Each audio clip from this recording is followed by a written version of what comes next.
Timber Hills, Colorado. A quiet mountain suburb where winters painted the world in white silence.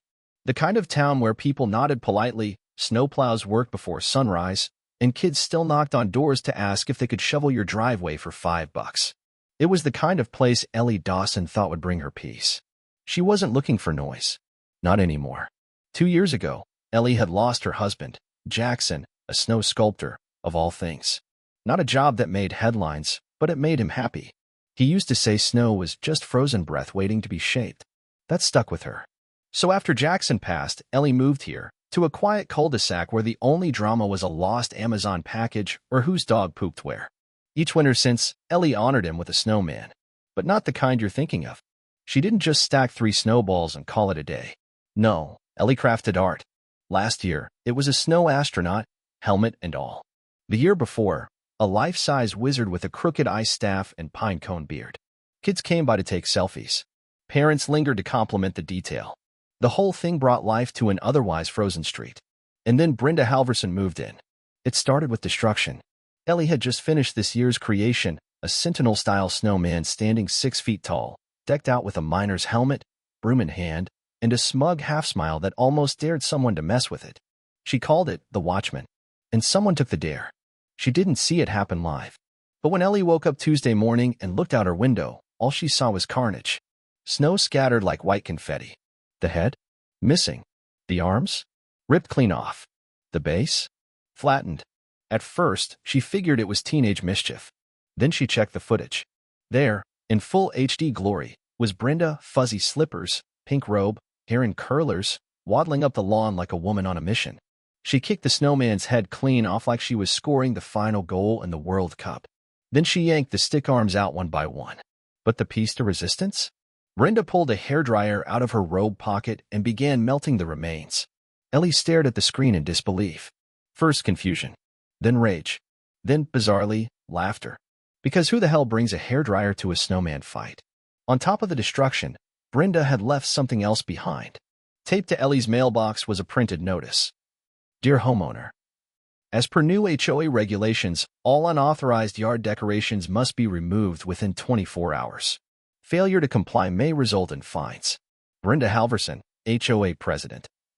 Ellie stared at it for a full minute before muttering, "What HOA?" There wasn't one. Timber Hills had voted against forming a homeowners association years ago. Brenda, apparently, didn't care. Since moving in 6 months ago, she'd been acting like the self-appointed neighborhood monarch, handing out fake citations, scolding people for non-compliant Christmas lights, even trying to charge lawn inspection fees. Now her war on decorative violations had a new target, Ellie Snowman. Ellie rebuilt the snowman that same afternoon, taller, better balanced, with an even smugger face. She reinforced it with packed snow and repositioned it under her front yard light. But this time, she added something else, cameras. Not just 1, 3, covering every angle. Because Brenda wasn't just petty.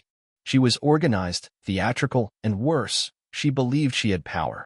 And people were starting to believe her, too. New neighbors thought she was legit. Some even paid her monthly dues. But Ellie? Ellie wasn't having it. She wasn't going to let her husband's memory, or her winter ritual, be bullied off her lawn. Brenda had just kicked the wrong snowman. And Ellie Dawson? She was about to fight back. With snow. And steel. Brenda didn't wait long. The very next night, at exactly 11:47 p.m., as if she set an alarm for vandalism, Ellie's motion sensor lights flicked on, and the show began. Same pink robe. Same waddle. Same shovel. But this time, she came with the vengeance of a woman scorned by a snowman. Ellie watched from her bedroom window, sipping a chamomile tea like it was whiskey. Brenda wasn't just knocking the snowman over. She was digging it out of the lawn like a cursed artifact. She scraped, shoveled, stomped, and even salted the grass underneath. It wasn't destruction, it was an exorcism. And once again, the next morning, Ellie found another fake violation notice duct taped to her door. Same font. Same threatening tone. Same nonsense. Violation warning. Unauthorized yard obstruction. Fines escalating daily. Failure to comply may result in legal action. Brenda Halverson, HOA president. And like clockwork, a copy of it was on her mailbox. Another was stapled to her fence. This wasn't about a snowman anymore. This was about control. Brenda didn't care about aesthetics. She didn't care about neighborhood standards. She cared about dominance. And like every self-appointed tyrant, she wanted people to fold, to believe that if she acted like an authority long enough, they'd fall in line. Ellie knew what this was, manipulation theater. And she was done playing the understudy. That afternoon, Ellie made a trip to Lowe's. She wasn't looking for carrots and charcoal buttons. She was looking for cement. Inside the hardware store, she scanned shelves until she spotted a 55-gallon steel drum, thick enough to survive a car crash. She bought it. Then she grabbed 3 bags of quick-set concrete, a roll of rebar, industrial gloves, and a cold chisel, just for fun. Back home, she set up in the garage like a Bond villain prepping a trap. Step 1. Fill the steel drum halfway with water and concrete. Step 2. Let it cure overnight until it was basically a 300-pound frozen core of revenge. Step 3. Build the snowman around it, sculpting every detail so it looked harmless, innocent, even. From the street, it looked like a work of holiday cheer. But inside, it was a weapon of poetic justice. To finish the job, Ellie misted the surface with water and let it freeze into a slick layer of transparent ice, so smooth, so glassy, it was nearly invisible. Then, just for good measure, she anchored the entire thing into the ground with a 6-foot metal pole.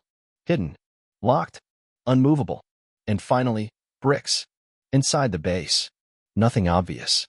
Just a few strategically placed bricks, positioned like hidden landmines.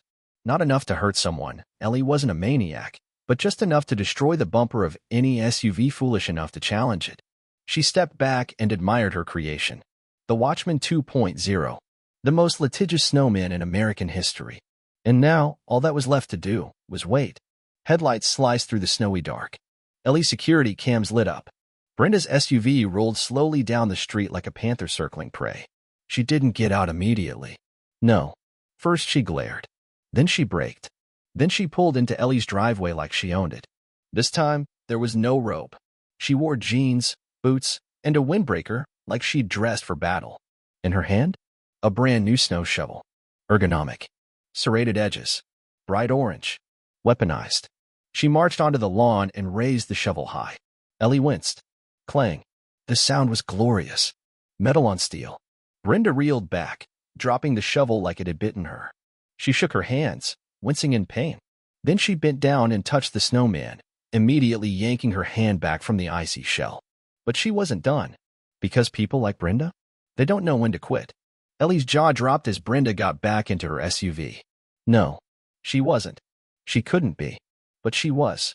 Brenda reversed her car, aligned it directly with the snowman.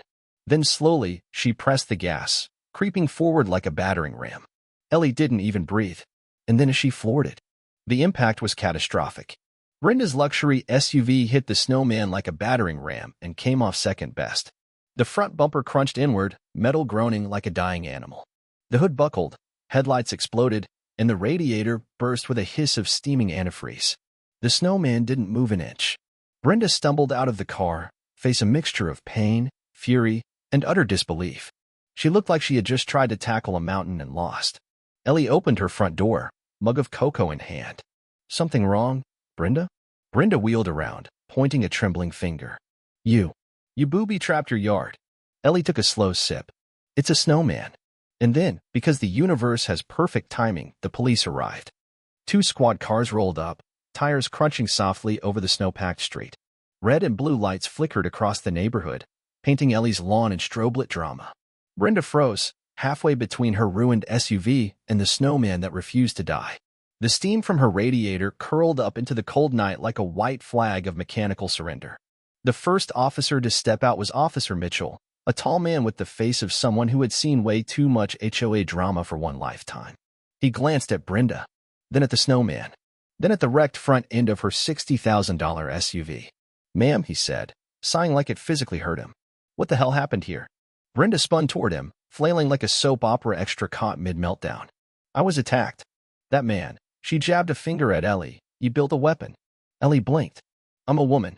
Brenda blinked right back, as if even reality was now attacking her. "She built a death trap. That snowman is illegal. It's filled with concrete." Officer Mitchell turned to Ellie, one eyebrow raised. Ellie held out her hands like a magician revealing her trick. "It's a snowman. It has a solid base so it doesn't fall over. It's my yard." She rammed it with her car. A second officer, Officer Daniels, broader, quieter, walked the perimeter. He traced the tire tracks leading off the street, over the sidewalk, and 10 feet into Ellie's front lawn. "Ma'am," he called, "you drove onto private property." Brenda's mouth opened, then shut, then opened again. It was on the sidewalk. Ellie pointed. "Nope. I even shoveled the sidewalk earlier. You can see the gap."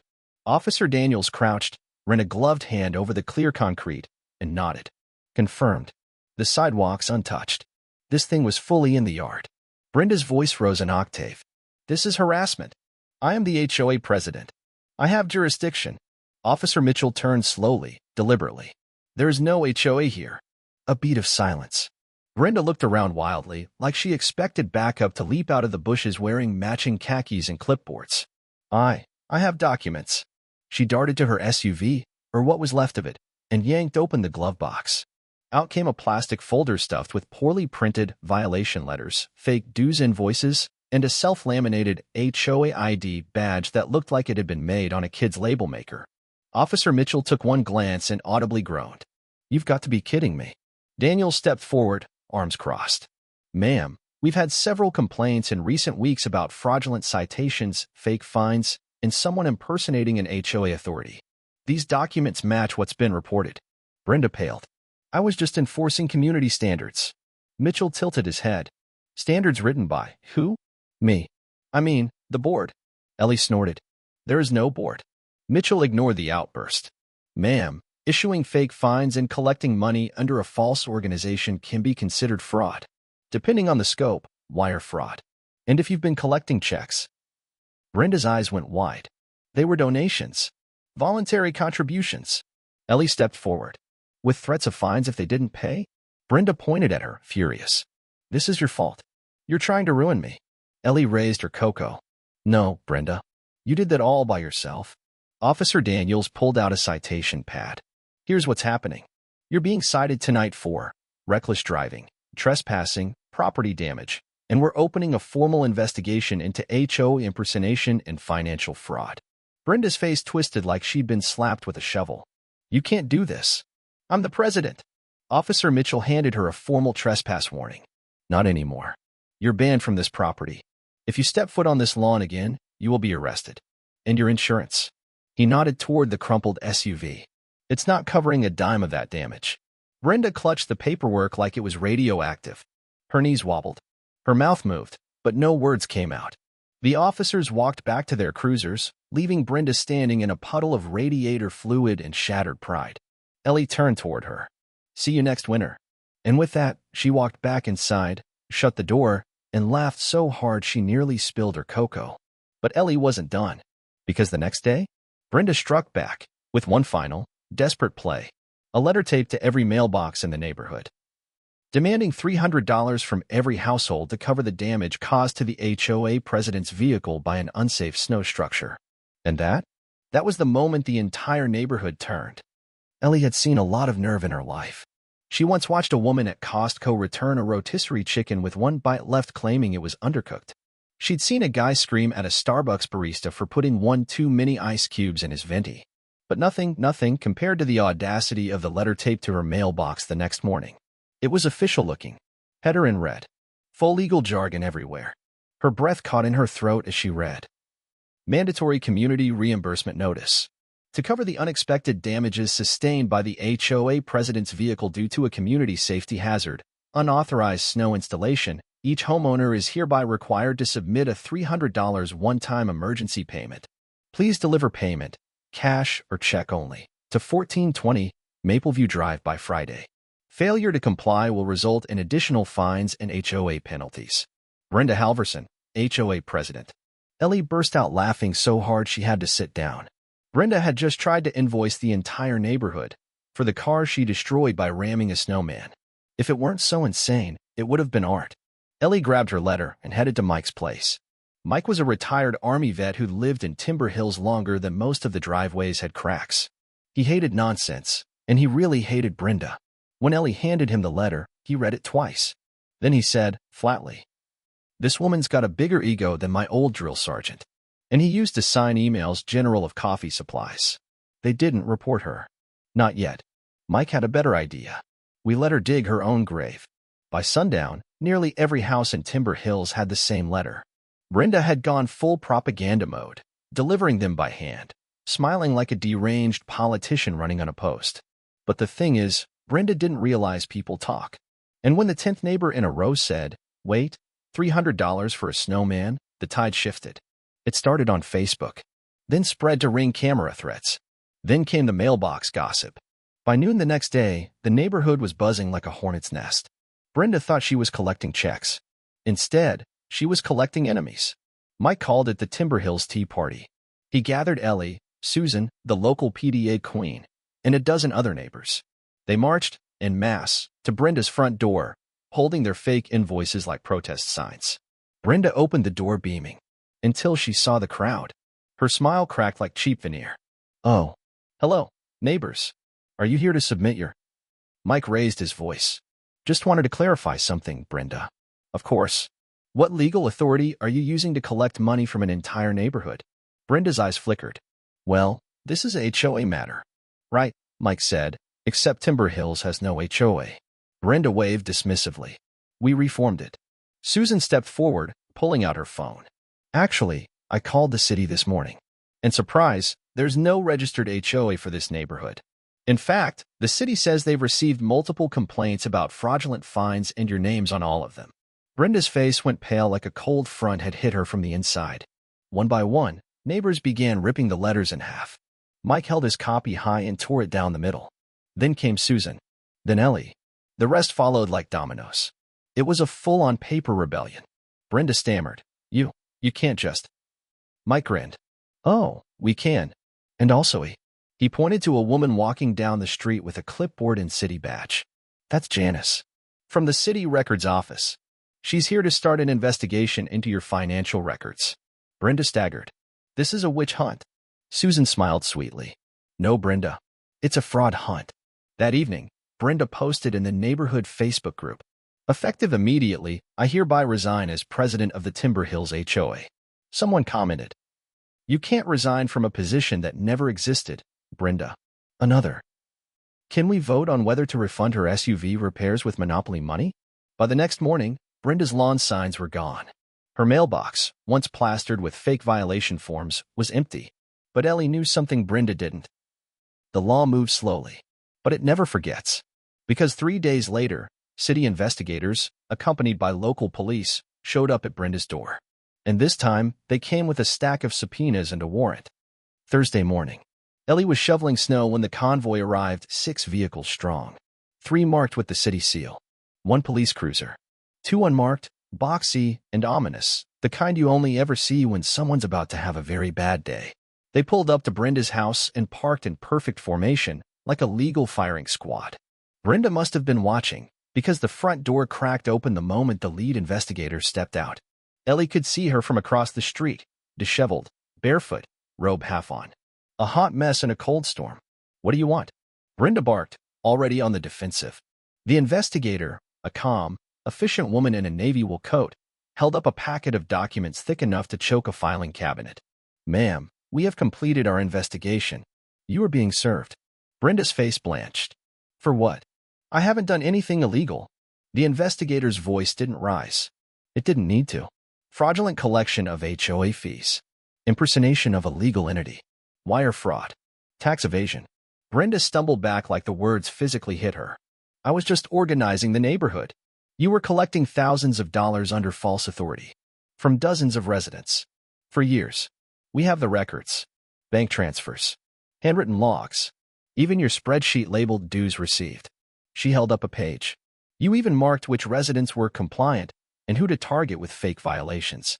Then came the part no one was expecting. The investigator stepped aside as a bank representative approached. "Ma'am, due to unpaid mortgage debts and the illegal financial activity connected to this property, the bank is foreclosing on your home. You have 30 minutes to vacate." The entire street went silent. Brenda shrieked, "This is my house. You can't do this." But they could. And they did. Ellie watched, stunned, as Brenda's belongings were carried out by movers, box after box of legal pads, HOA signs, fake citation books, and way too many mugs labeled #OnePresident. Her SUV, still damaged from its encounter with the snowman, was hooked up to a tow truck and hauled away like a scene from poetic cinema. The only thing Brenda managed to do? Slam the door one last time. That didn't stop the eviction notice from being taped right over it. 30 minutes later, she emerged. No bags. No suitcase. Just a winter coat pulled tightly around her and a glare that could have frozen fire.